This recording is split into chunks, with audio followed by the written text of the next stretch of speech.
Hello and welcome to Slice of Ace. As you can see, I'm sitting at my computer again, which means I'm going to be looking at another piece of Ace representation on TV. I have some clips up on the screen, which I will show later, but first I need to tell you what it is. So I'm going to be watching clips from the show Shadowhunters, which is an American fantasy teen drama show. Genres are hard. It's based off the Mortal Instruments novel series written by Cassandra Clare. So the premise of Shadowhunters is that there's this group of people of angel blood called Shadowhunters, and they protect regular humans called mundanes from demons and rogue downworlders.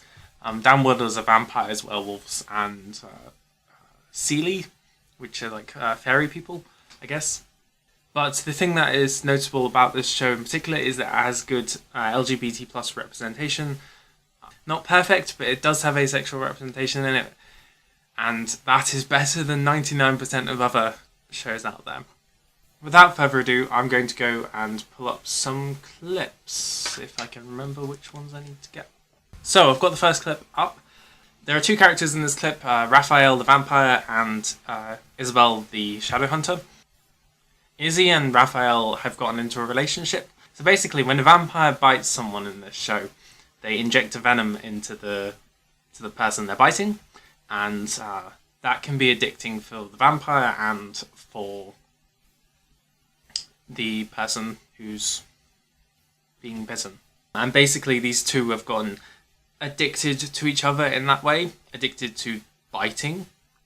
And yes, that's the basis for their relationship. And so at this point, they're just talking. Alec just doesn't know when to leave me alone. He never has. Your brother has nothing to worry about, Isabelle. Your happiness, your well-being, that's all I care about.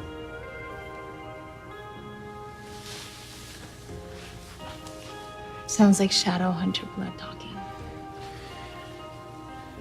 It's true. I haven't felt this way about anyone in a long, long time.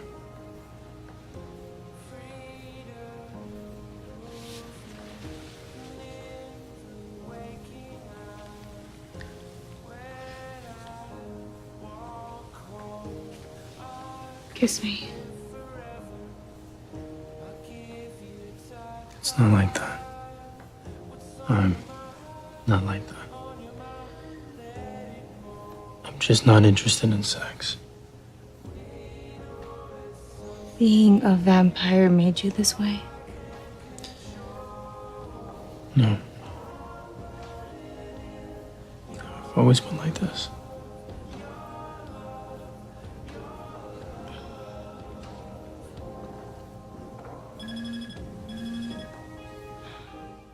So when I first watched this, I didn't know there was going to be any ace representation in it.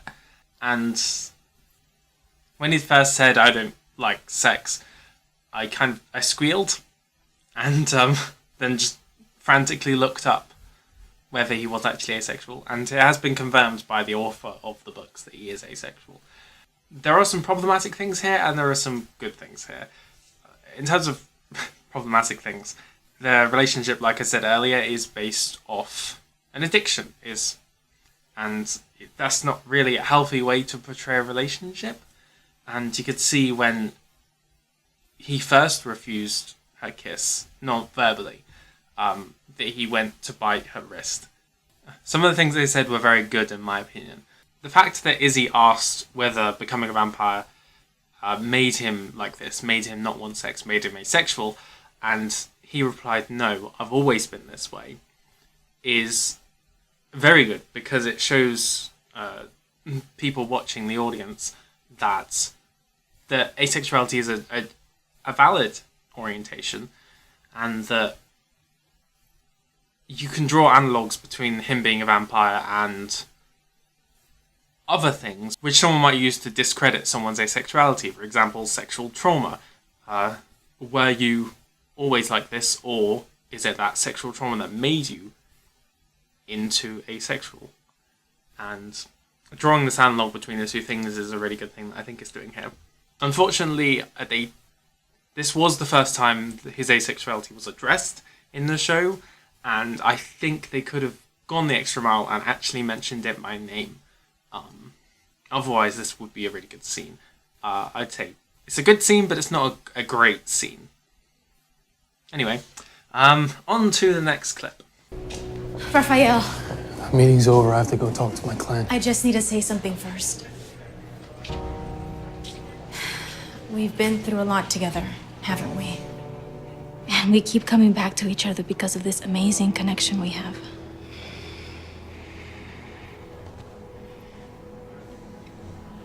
I want to fight for it.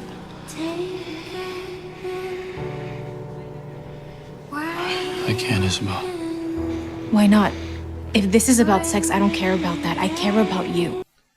So this is why I brought this scene up, because Izzy's saying she wants to be with him despite the fact he's asexual. She doesn't mind about not having sex because of how she feels for him, which I think is really good because it validates ace-ally relationships that, yes, there is this sexual disparity between the two people in the relationship, but they can get past that if there's compromise and if there's enough of a romantic connection there to overcome or be sufficient for both people.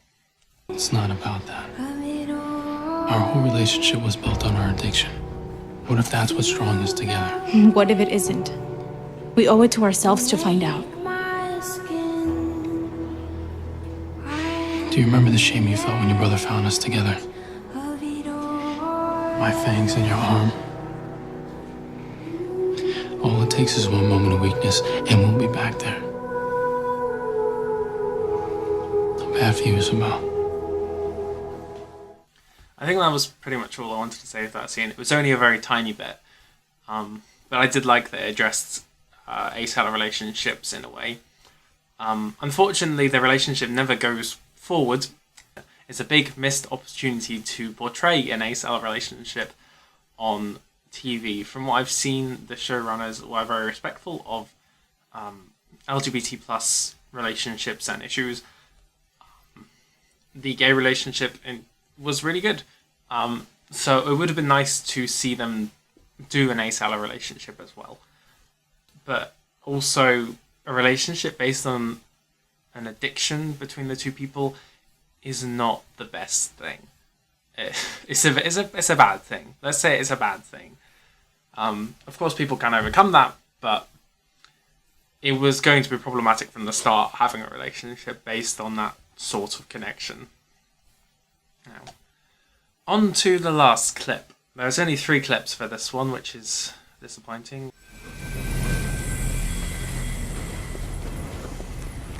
No point tracking our Mundane's dad. I thought I'd try one more time in case he's being held over water. You sure you're okay being in this neighborhood full of vampires? I can handle it. Yin Fen dealers know the dirt.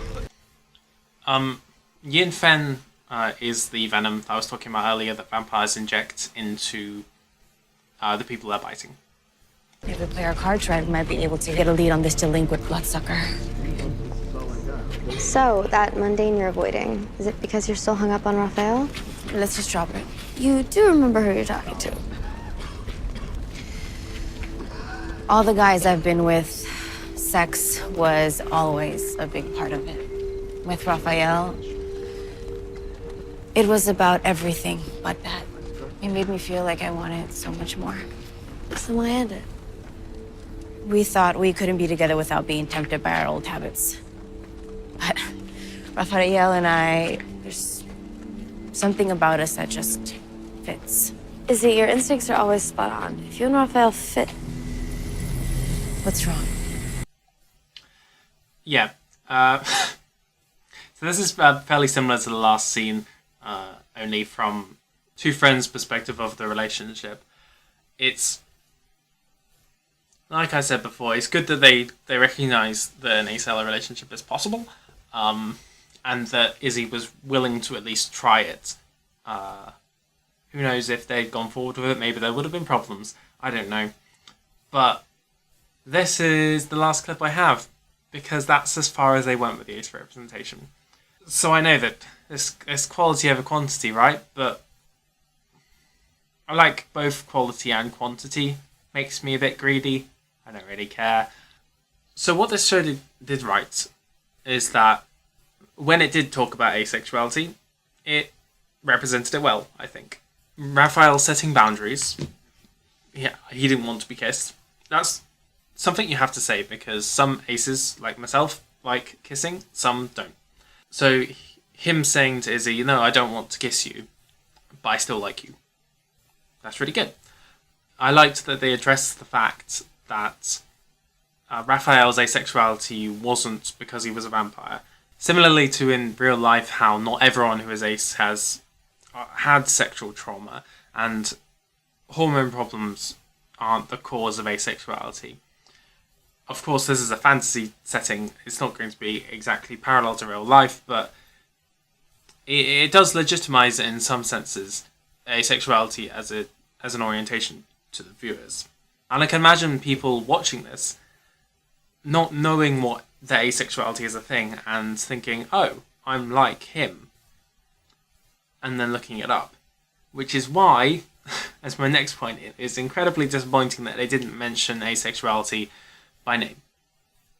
That if this show would have had a large viewer base, and it skews to a younger demographic, to teen audiences. So if Raphael said, I'm asexual, I don't want sex, it doesn't even, it just has to be one line using the word asexual or asexuality, because then even if it's not explained in detail, the viewers can then, if they recognize it in themselves or if they're curious about it, they can look it up, and then they can find better resources like Avon.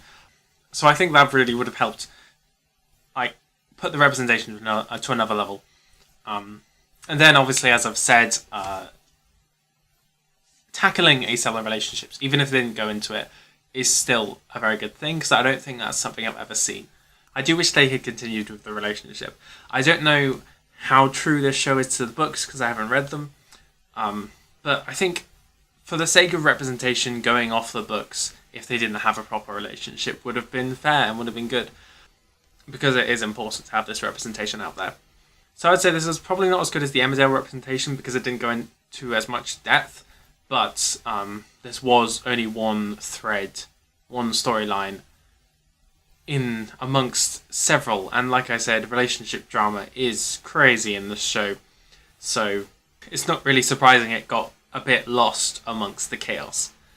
So I think that's pretty much all I had to say today. This one is probably, this one's shorter than the Emmerdale one, I imagine. I tried to do some good comments. This, like I said, is called Shadowhunters. Sometimes Shadowhunters, The Mortal Instruments. You can find it on Netflix. I don't know whether you can get it anywhere else. It's on the UK Netflix at least. I'm pretty sure it will be on the US one as well. It's an okay show. A bit too much relationship drama for me. There's good representation of gay relationships, and asexuality is a part of it. So I'd take a good on the whole, not amazing, just because of the downsides that I have said. Of course, if there is anything you want to comment about the show or about my analysis of it, then leave a comment down below. Also, open for ideas for more episodes of whatever this series is called. So if you've seen ace representation, whether that be in a book or a TV show or a film, whether it's mentioned explicitly or just hinted about, then please do tell me, and I might eventually get to it.